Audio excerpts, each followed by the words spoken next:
There are stone chimneys standing alone in the forest with no houses left around them. A stone wall under a river built to catch fish long before the first road came over these mountains. And a boulder covered with 1,000 carvings that nobody alive can read. The Smokies you have been sold are blue haze, black bears, and log cabins staged as pioneer heritage. That version is a parkway with scenery on both sides. And number 1 is the oldest town in these mountains, a place archaeologists mapped in full without ever putting a shovel in the ground. Number 18, chimneys with no houses. Step 100 yards off some of the busiest trails in this park, and you will find a fireplace standing by itself in the woods. The Sugarlands Valley, right below Newfound Gap Road in Sevier County, is full of them. So is Greenbrier, along the middle prong of the Little Pigeon, a stacked stone chimney going up 20 feet with nothing attached to it. A low rock wall running through young timber in a straight line, which is not something a forest does on its own.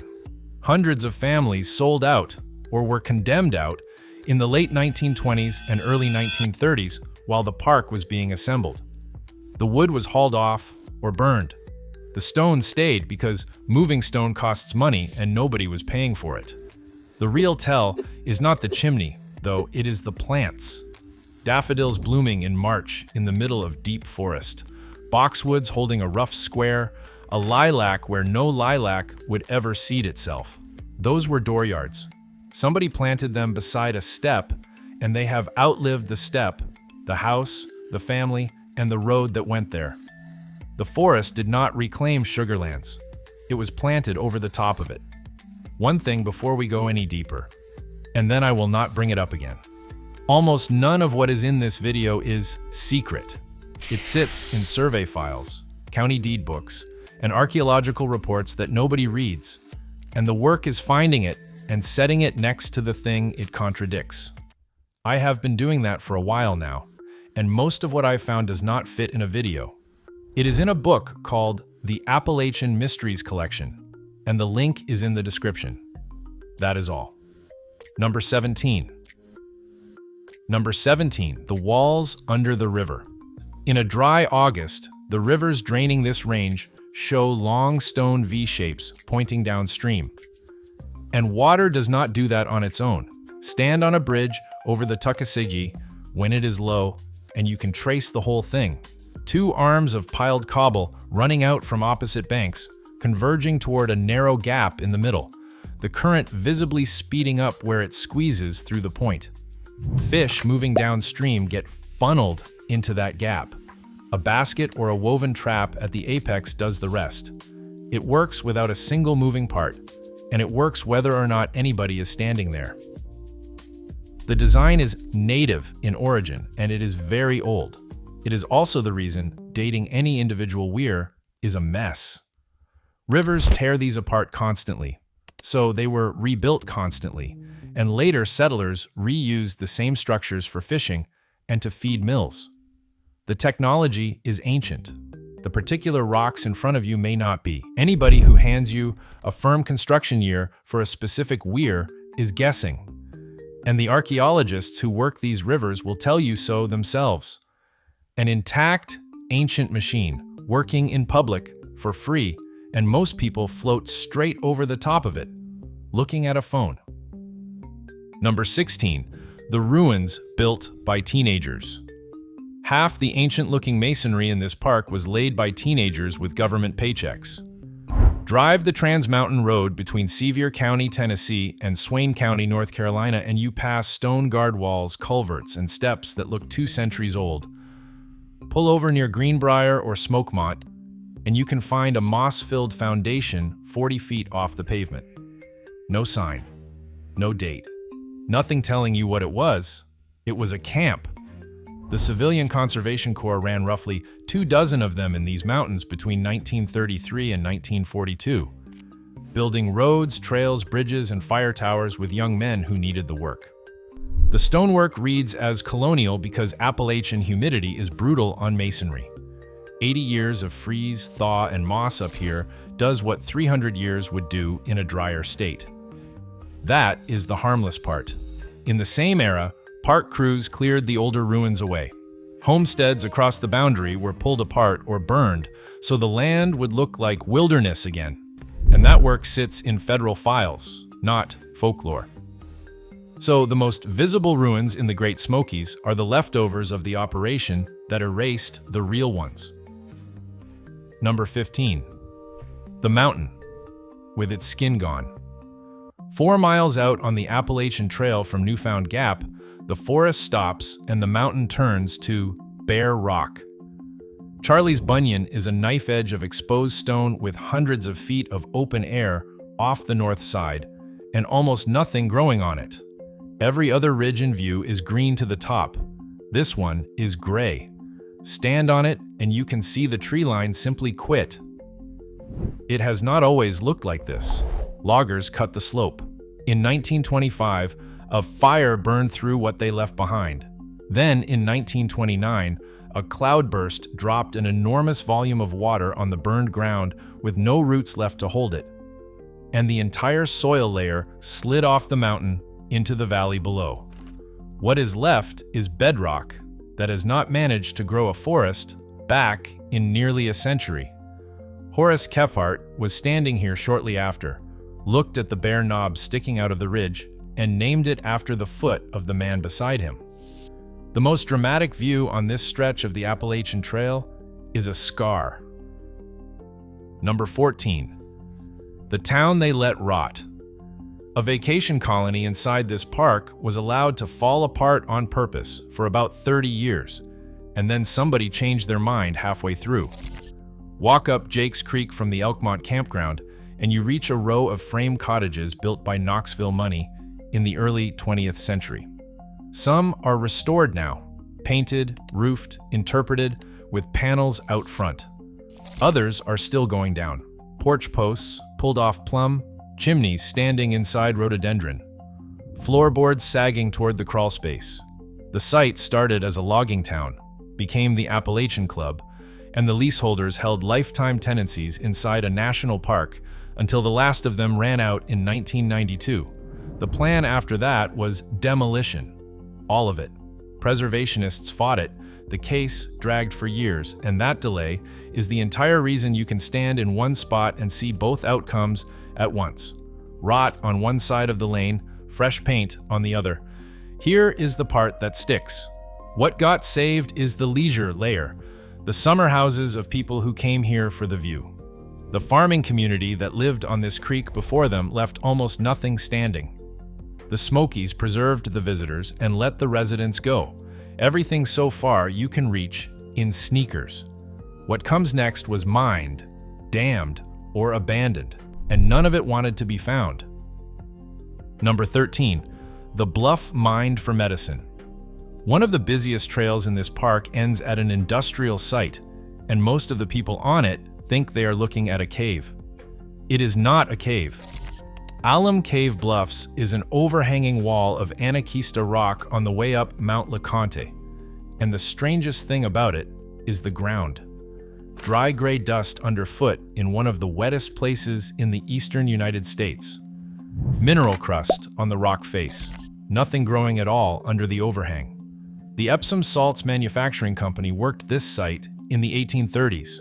Sulfide-rich rock weathers out into alum and Epsom salts, and both of those had a market. Confederate crews mined saltpeter here during the war for the same reason the company came, because the rock gives up its chemistry without much persuasion. That chemistry has never stopped. The same acidic Judaculla rock, when a fresh road cut exposes it, leaches acid and metals straight into headwater streams and kills them.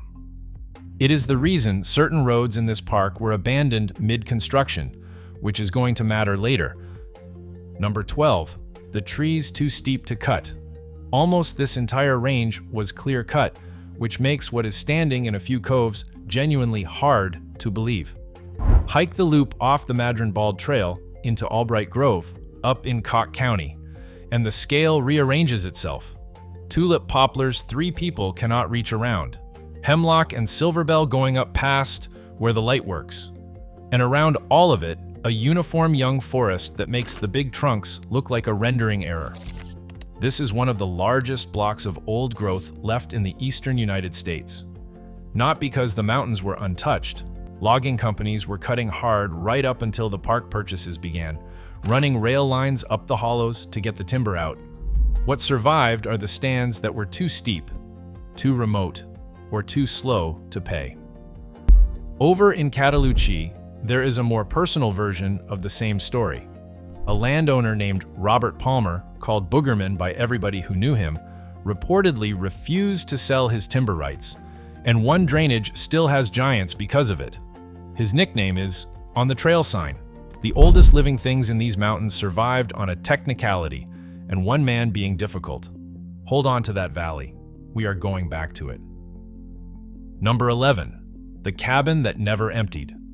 While tourists were already driving over Newfound Gap, 5 sisters were living inside this national park with no electricity, selling apple butter to hikers. The Walker place sits below Little Greenbrier Ridge, reached on foot from Metcalf Bottoms, past an 1882 log schoolhouse and its cemetery. Hand-split shakes, a spring house over cold running water, the layout of a working farm that quietly stopped working while the world rearranged itself around it. The sisters refused to sell when the park came through, then took a lifetime lease, and the last of them died in the 1960s. The romantic version has them as holdouts against the modern world. The paperwork says something drier. They were running a small tourism business inside the park that had displaced their neighbors, with a hand-lettered sign advertising souvenirs to anybody walking past, and they were good at it. That is exactly why the buildings are still here. The most reliable preservation strategy in these mountains was refusing to move out. Number 10. The valley they emptied. The largest settlement that ever existed in these mountains is now a mowed field that people drive an hour of gravel switchbacks to photograph animals in. Cove Creek Road drops you into Cataloochee in Haywood County, and the first thing you see is Palmer Chapel standing white against the tree line. Beech Grove School still has its desks in it. Up on the slopes, there are apple trees gone feral, and you can still see they were planted in rows. More than 1,000 people lived in Cataloochee and Little Cataloochee in the early 1900s. Churches, schools, a post office, commercial orchards shipping fruit out over the mountain. The buildings were kept. The people were not. Elk were released back into this valley in 2001, and they now draw more visitors than the history does. Those elk need open ground, and the open ground exists because the farms were removed and the fields have been cut ever since. The wild scene depends entirely on the eviction. This is Boogerman Palmer's valley. His neighbors sold.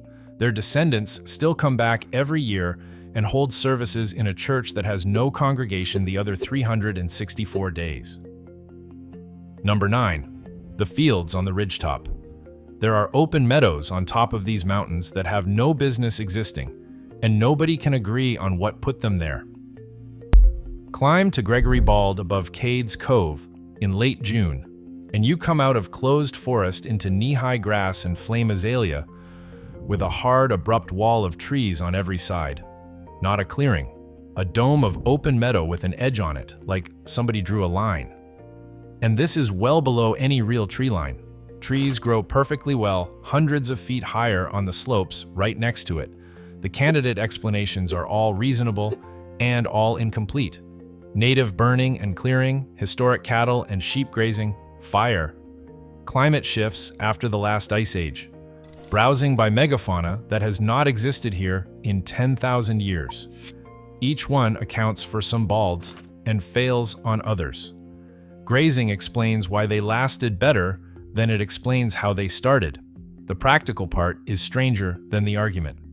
Left alone, the balds close in. Shrubs first, then forest. So the Park Service now keeps a small number of them open mechanically. An ancient landscape held open by a mowing crew, because nobody can identify what used to do the job. Everything to this point has a roof, a trail sign, or a parking area. That layer closes now. The next ruins take a boat, a low water year, or somebody's permission to reach. and they get considerably bigger, while the number of people who remember them gets smaller. Number 8. The Tunnel to Nowhere. There are 6 miles of federal highway on the north shore of Fontana Lake that stop inside a mountain. Drive Lakeview Drive west out of Bryson City, and it behaves like an ordinary park road right up until it does not. Walk through, and it is about a quarter mile of cold air, graffiti, and a circle of daylight at the far end. And past that far end, there is nothing at all. Dirt, laurel, a footpath. The promise behind it was made in 1943, when Fontana Dam flooded North Carolina 288 and cut off the entire North Shore. The government agreed to build a replacement road. Construction started. It stalled over cost, then stalled harder over that acid-bearing rock from a few entries back, and it finally ended in the 1970s. The reason the argument then lasted another 40 years was not scenery. That road was owed to specific families so they could reach specific graves. In 2010, Swain County accepted a cash settlement instead, somewhere around $52 million. The debt closed, the promise did not. It is the most literal ruin in these mountains. Infrastructure that was finished and never used one time. Number 7. The Town with No Road. Around 1,000 people once lived in a town in this park, and there is no way to drive to it. You get to Proctor by boat from Fontana Marina and then walk up Hazel Creek. The first thing you see is the Calhoun House. White, 2 stories, standing alone in a clearing with the forest holding a polite distance from it. After that, the evidence gets quieter. Concrete foundations under the leaf litter. A railroad grade flattened out into a hiking trail. Culverts in the creek bank still doing their job for nobody. This was never a frontier settlement. Ritter Lumber ran a full operation here into the late 1920s with a company store, a hotel, a school, and rail lines pushed up every drainage. Then the timber ran out and the company left, which killed the town the first time. The lake killed it the second time in the 1940s by taking the road. Here is the detail worth carrying with you. Hikers walk Hazel Creek admiring how completely the forest came back, and the flat grade under their boots is the industry that took it away. 2 different centuries emptied the same valley for opposite reasons. Number 6. Graves you reach by boat. A ruin is not abandoned if people keep showing up for it. Above the waterline on the north shore of Fontana, there are small hillside cemeteries, dozens of them, most reached by a boat arranged by the park, and then a climb. Fieldstone markers on a cleared knob. Plastic flowers replaced this spring. Folding chairs carried up a slope by people in church clothes, and a boat idling at a gravel landing down below. Fontana Dam closed in 1944 to make wartime power. The reservoir drowned the road and cut these communities off overnight. There are well over 100 cemeteries inside park boundaries, and a large share of the North Shore ones went from a short drive to genuinely unreachable. The descendants never stopped holding Decoration Day. The Park Service now runs the transport. This is the missing piece under the tunnel and under Proctor. That settlement was fought over for 60 years because these graves have living stakeholders, which is something almost nothing else in this park can claim. The only maintained ruins on the North Shore are the ones with names carved into them. Everything so far has paperwork behind it. Deeds, lawsuits, payrolls, lease expirations, headstones with dates on them. That layer ends here. What is left was quarried, carved, or walked into the ground by people who were gone a century before the park existed, and one of these cannot be dated at all. Number 5. The Trail Beneath the Highway. The Mountain Crossing. Everybody Drives is a rerouted version of a route that was already old when the first surveyor wrote it down. Indian Gap sits about a mile west of Newfound Gap along the state line ridge. Walk up from the parking area and the ground itself carries it. A shallow trough in the leaf litter, worn rather than built, running over the crest and down the other side. Not a road, a trace, The Cherokee crossing here was widened into the Oconaluftee Turnpike in the 1830s, a toll route straight over the divide. Later survey work found that Newfound Gap was lower and easier, and the modern highway went there instead. The word Newfound is a surveyor's word. The mountain never changed. The map did. And that 1830s date deserves a second look. That turnpike was cut in the same decade as forced removal by the community that stayed behind while most of the Cherokee Nation was marched west. So the ruin at Indian Gap is a groove in the dirt with 2 centuries of asphalt built alongside it. And the groove is older infrastructure by a very wide margin. Number 4, the stone no one can read. More than 1,000 markings on one soapstone boulder, and not a single accepted translation of any of them. Judaculla Rock sits in a low pasture southeast of Cataloochee in Jackson County, off the eastern flank of these mountains, with a small shelter over it and a boardwalk around the edge. Come at midday and you will see a gray slab with some scratches on it. Come in late light, when the sun rakes across the surface, and the whole face fills up with cupules, lines, and figures that were invisible an hour earlier. Soapstone was quarried across this region for thousands of years to make cooking bowls, and you can still find the quarry scars on outcrops up in the mountains, the bowl-shaped hollows where blanks were cut straight out of the rock face. That is what this stone is, a working material. Someone chose the softest rock available and covered it in marks. The panel is Cherokee associated, and oral tradition ties it to Judaculla, a giant of the old stories, said to have left his handprint on it. Proposed ages run far back into the pre-Christian era, and researchers argue about all of them. Recording projects have counted and mapped every mark on that face. Counting is not reading. Nobody knows what it says, and the rock is measurably eroding, so the documentation has turned into a race, managed with the Eastern Band rather than handed to an outside agency. The most information-dense object in these mountains is also the least legible thing in them. Number 3, the forest left by the ice.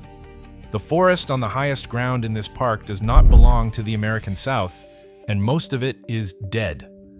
Park at Kituhwa, the peak that spent a century labeled Clingman's Dome, and Walk the Ridge. Silver trunks with no bark left on them standing above a green understory. Fog moving between them, wind doing most of the sound because there is not much bird noise up there. Red spruce and Fraser fir are northern trees. They retreated uphill as the climate warmed after the last glaciation and survived only on the highest southern summits, marooned up there like islands, soaking in over 80 inches of precipitation a year.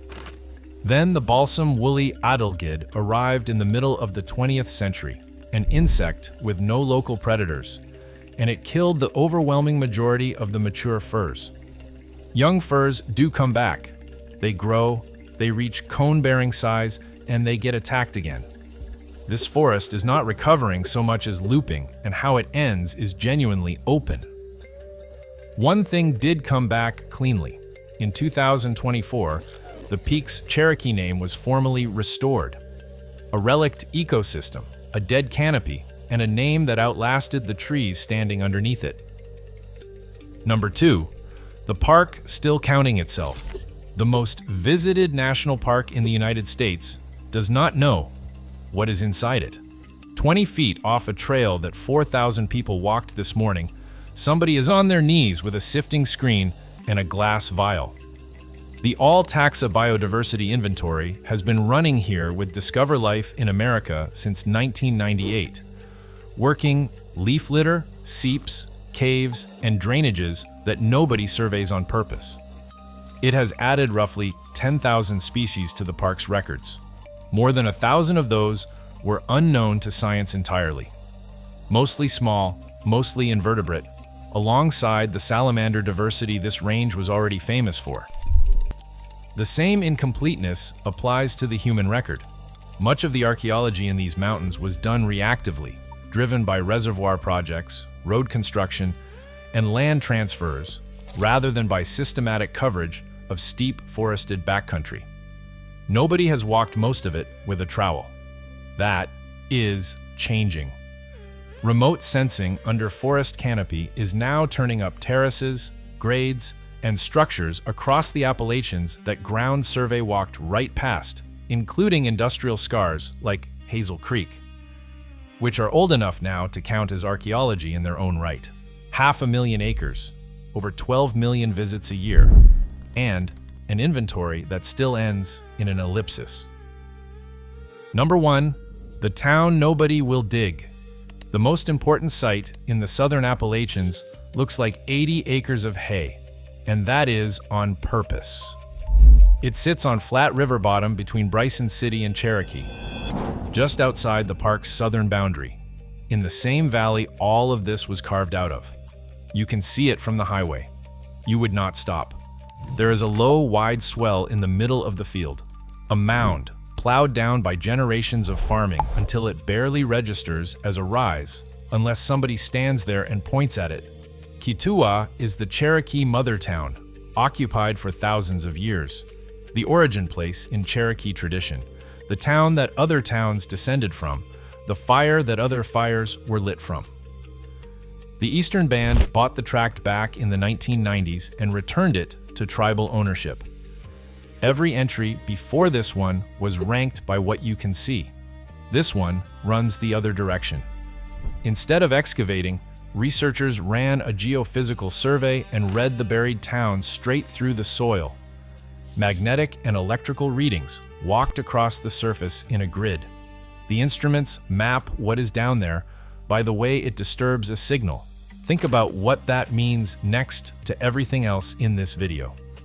The chimneys are standing because stone is heavy. The old growth is standing because it was steep. The tunnel is standing because the money ran out and the rock fought back. Every single ruin on this list survived by accident. Kituhwa is intact because the people who own it can dig it whenever they want and have decided not to. The Smokies are sold as wilderness, but nearly everything in this video is the residue of somebody's decision. Tell me in the comments about the chimney, the grade, the wall, or the stretch of river near you that outsiders drive past every day without knowing what they are looking at. Subscribe if you want more of these, and the next investigation is on screen right now.